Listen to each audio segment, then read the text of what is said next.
Assalamualaikum warahmatullahi wabarakatuh. Saya Yustiar Ardita dengan NIM 192231010. Di sini saya akan menjelaskan literatur review saya terkait neraca bahan makanan dalam survei konsumsi pangan tingkat nasional. Di sini saya mengambil laporan utama saya yaitu dari Kabupaten Seluma tahun 2020.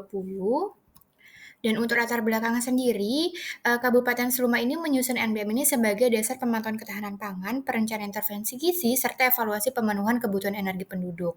Untuk tujuannya sendiri, yaitu salah satunya itu menjelaskan proses penyusunan NBM dan menjelaskan metode pengumpulan data konsumsi pangan dari SKMI.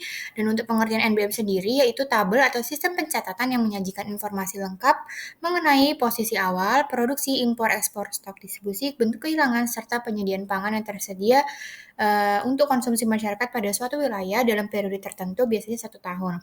Untuk repetisi sendiri dalam laporan ini, yaitu frekuensinya 1 kali per tahun dan mengikuti standar nasional BPS atau Bappenas. Untuk metodenya sendiri, NBM ini mengikuti pedoman FAO dan standar nasional dengan menghitung komponen produksi, perubahan stok, dan lain-lain. Dan seluruh pangan ini dikelompokkan ke dalam 11 kelompok, yaitu padi-padian, makanan berpati, gula, buah atau biji berminyak, buah-buahan, sayur-sayuran, daging, telur, susu ikan, serta minyak dan lemak. Nah, hasil akhirnya ini juga berupa ketersediaan pangan per kapita serta estimasi energi, protein, dan lemak yang mencerminkan kecukupan gizi dari masyarakat. Untuk sasarannya sendiri di Kabupaten Seluma NBM ini yaitu pemerintah daerah sebagai dasar kebijakan, instansi pangan dan pertanian, pelaku pembangunan ketahanan pangan, peneliti akademisi, dan pihak yang membutuhkan data ketersediaan pangan kabupaten.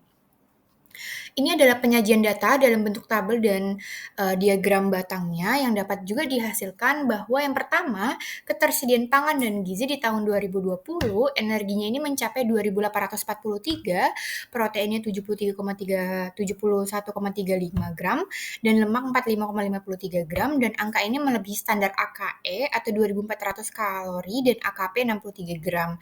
Untuk kedua, kontribusi kelompok pangannya ini energi terbesarnya berasal dari pangan nabati yaitu mencapai 96,45%, sedangkan pangan hewani masih rendah. Untuk ketersediaan protein ini didominasi pangan nabati sekitar 84,69% dengan hewani 15,31%. Lalu yang ketiga itu ada kontribusi berdasarkan kelompok utama. Kelompok padi-padian ini menyumbang energi tertinggi, namun untuk protein ini pangan padi-padian juga menjadi kontributor terbesar. Yang keempat ada pola pangan harapannya yaitu masih 67,96, ini masih di bawah target 100 yang menunjukkan pola pangan dari Kabupaten Seluma ini masih belum beragam. Dan konsumsi masih didominasi padi-padian dan kelompok kacang-kacangan, buah, sayur, dan pangan hewan ini masih rendah. Lalu dari Kabupaten Seluma ini melakukan upaya perbaikan yaitu meningkatkan produksi dan akses pangan beragam, terutama seperti hewani, sayur, buah, dan kacang-kacangan.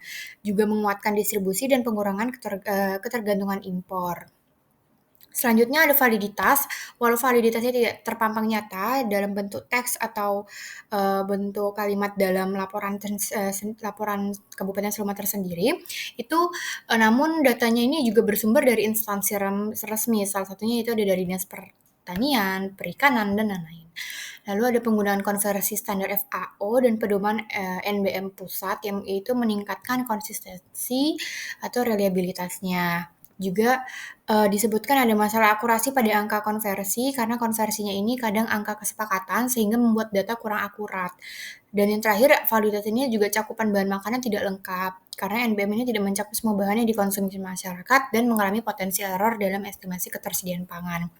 Untuk kelebihan dan kekurangan dan mengurangi bias, kelebihannya salah satunya itu datanya dari NBM Kabupaten Seluma ini lengkap dan resmi dan menggunakan data lintas instansi. Juga dia memuat analisis zat gizi dan PPH-nya.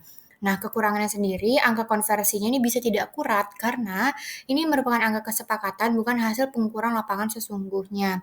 Juga mengandalkan data produksi yang tersedia, jadi jenis pangan kecil atau skala lokalnya tidak bisa tercatat atau mengalami bias. Namun, di sini ada penanganan mengurangi bias, yaitu bisa dengan cara perbaikan angka konversi, memperluas cakupan bahan makanan, integrasi data impor atau ekspor yang lebih rinci, lalu ada memperbarui proyeksi penduduk secara rutin.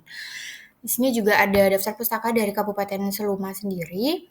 Mungkin sekian dari presentasi hasil literatur review laporan terkait NBM survei konsumsi pangan tingkat nasional.